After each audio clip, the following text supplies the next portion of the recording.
Hey, everyone. Welcome back to the TalkTune English podcast, where English becomes part of your daily. Hello, everyone, and welcome back to TalkTune English. I'm Lena. If you're trying to speak English more fluently, but still struggle, you're not alone. Speaking English can be very difficult. Maybe you're studying grammar. Maybe you're watching English videos. But when you try to speak, the words just don't come out easily. That's okay. Today, I'm going to introduce you to Emily and Paul. Fun. I'm Emily. And I'm Paul. Hi, Emily. How are you today? Hi, Paul. I'm great, thank you. And you? How's your day going so far? My day is very good, thanks. I just had a nice cup of coffee. It was delicious. So I'm feeling good and ready for our chat today. That's wonderful, Paul. A good cup of coffee always helps, right? Oh, absolutely. It's like a little boost for the morning. What about you? Did you have a good start to your day? Yes, I did. My morning was quiet and peaceful. I woke up, stretched a bit, and then had some fruit for breakfast. It was very nice. Sounds lovely. A calm start is always good. Well, everyone, before we jump into our topic today, please remember to like this video, share it with your friends, and subscribe to Mr. English channel. It really helps us bring more fun lessons to you. Yes, please do. Your support means so much to us. And today, Paul, we have a really useful topic for our listeners. We are going to talk about how to talk about your daily life. That's right, Emily. It's super important. We all have a daily routine, right? Things we do every day. And being able to talk about them in English is very helpful for everyday conversations. Exactly. Imagine you meet a new friend and they ask, "What do you do every day?" Or, "Tell me about your typical day." It's good to know the words and phrases to answer. Yes, and it doesn't have to be complicated. We can start with simple words. For example, I wake up. Yes, simple and clear. So, Paul, what time do you usually wake up? I usually wake up at 7 a.m.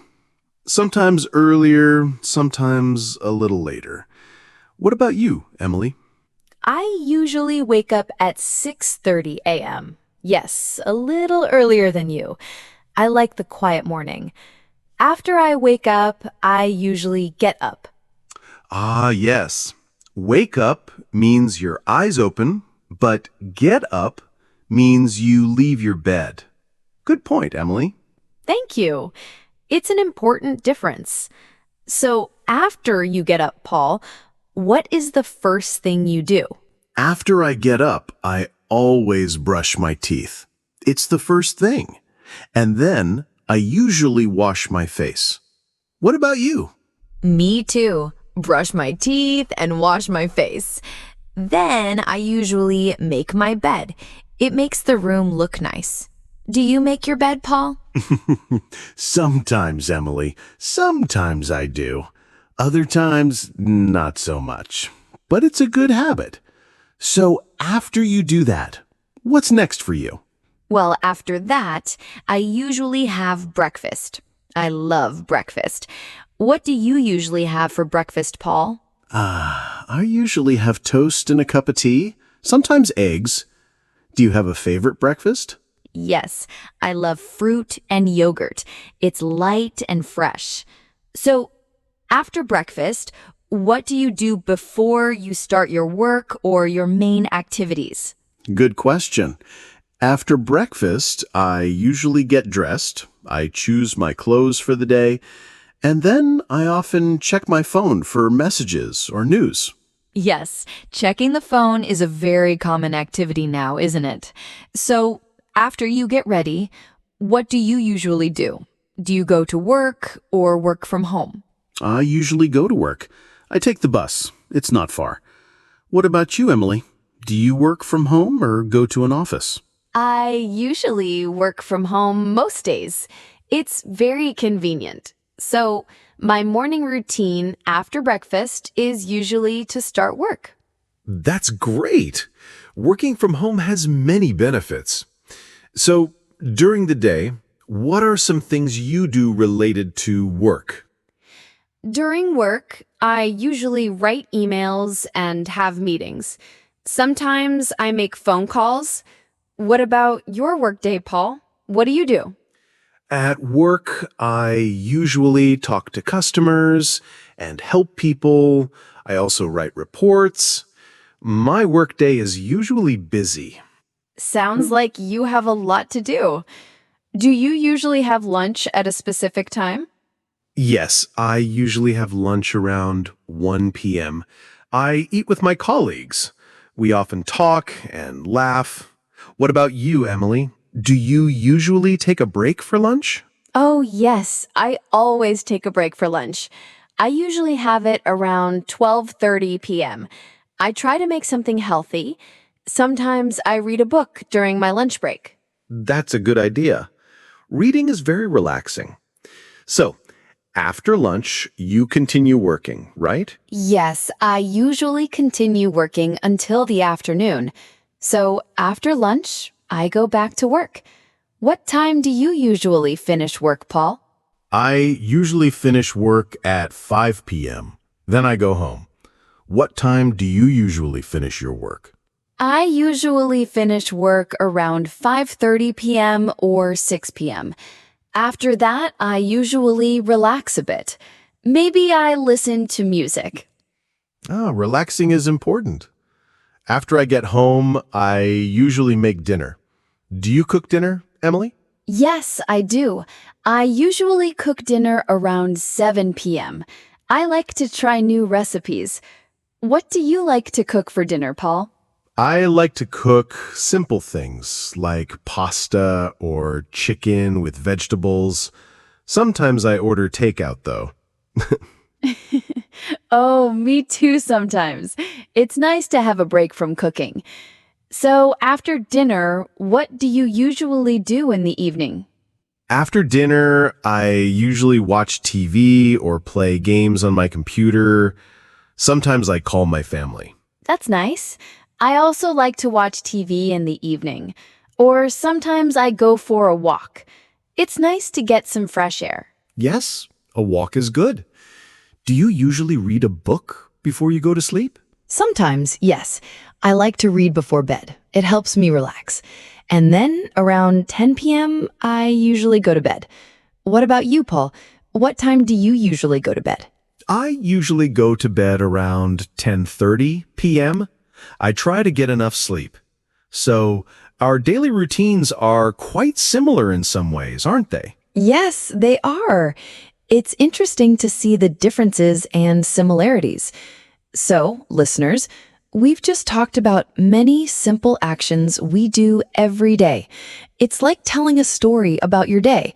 We talked about waking up, eating, going to work, and relaxing. Absolutely. Let's try to put them into a small story using these everyday actions. For example, every morning I wake up at 7 a.m. Then I brush my teeth and get dressed. I have breakfast and then go to work. At work, I have meetings. In the evening, I make dinner and watch TV. Finally, I go to bed. That's a perfect example, Paul. It's simple, clear, and uses many of the words we just learned. And you can change the words to fit your own day. Yes, exactly. Maybe you go to school instead of work, or you play sports instead of watching TV. The structure is the same. That's a great point. Remember, practice makes perfect. Try to think about your own daily routine and use these words to describe it. Yes, you can even say something like, on weekdays, I do this, or on weekends, I do that, because our routines can be different on different days. Oh, that's an excellent tip, Paul. My weekend routine is definitely different from my weekday routine. On weekends, I usually sleep in a little later. Me too. Sleeping in is nice on the weekend. And then, instead of going to work, I might go shopping or visit friends. Yes. On the weekends, I often do laundry or clean the house. Not as fun as visiting friends, but necessary. Yes, necessary indeed. So we can see how easy it is to talk about our daily lives with these simple words. It really is. And it's a wonderful way to start a conversation in English.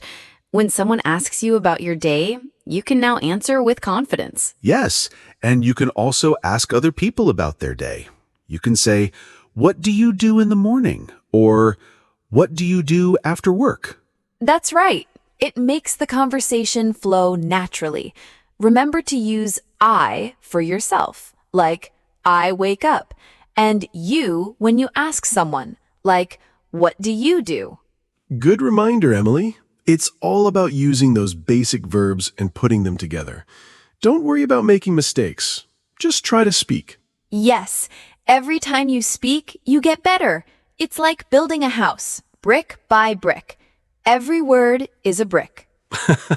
That's a good analogy, Emily. So, everyone, we hope this episode helps you feel more comfortable talking about your daily life in English. We really do. It's a fundamental part of everyday communication. Just try to describe your morning, your afternoon, and your evening. Think about the order of things. First, second, then, after that. These words help to tell your story clearly. For example, first, I wake up. Then, I brush my teeth.